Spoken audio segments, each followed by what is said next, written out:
atsidūriau sykį tokioje situacijoje.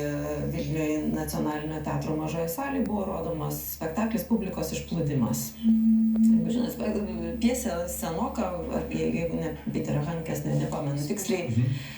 Publikos išplūdimas ir vyko visas tas minutės, kiek vyko spektaklis. Sustojo, žodžiu, eilė, čia lietuviai pastatymas, nepamenu kas. Žodžiu, eilė sustojo aktoriai ir jie taip į mus, aš publikoje sėdėjau, žodžiu, ir mus plūdo visokiais žodžiais, ilgai. Ir išplūdo, nekartosiu, baigėsi ir kažkaip ar dabar ploti klausimas buvo.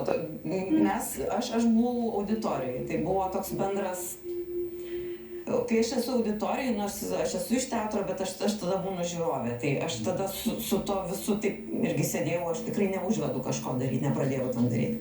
Tyla, niekas neploja, tie irgi stovi, viskas taip. Ir toks aukštai kažkur vyriškas balsas, taip tyliai, ramiai, patys jūs gaidžiai. Nes buvom ir gaidžiais išvadinti. Žiūrėk, taip ramiai, patys jūs gaidžiai. Ir tada mes pradėjom ploti. Ir aš išsinešiau kaip puikų anekdotą, bet ir supratimą, kad visai įmanoma, kad nėra balso. Arba su kritika kažkas irgi yra atsitikę, kad nėra balso, kuris pasakytų patys jūs gaidžiai. Kaip po, šiaip kaip diagnozė, kas čia atsitiko.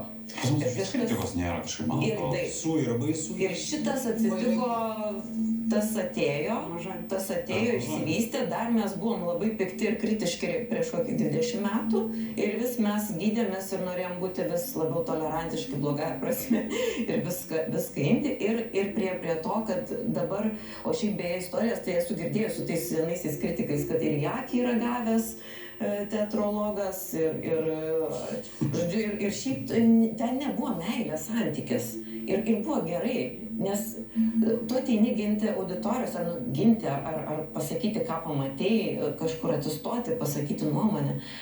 Ir staiga kritikas tapo marketingo rinkodaros dalimi. Taip, labai liūdna. Šitą dalis negali nieko padaryti. Ir su teatru tas pats, ir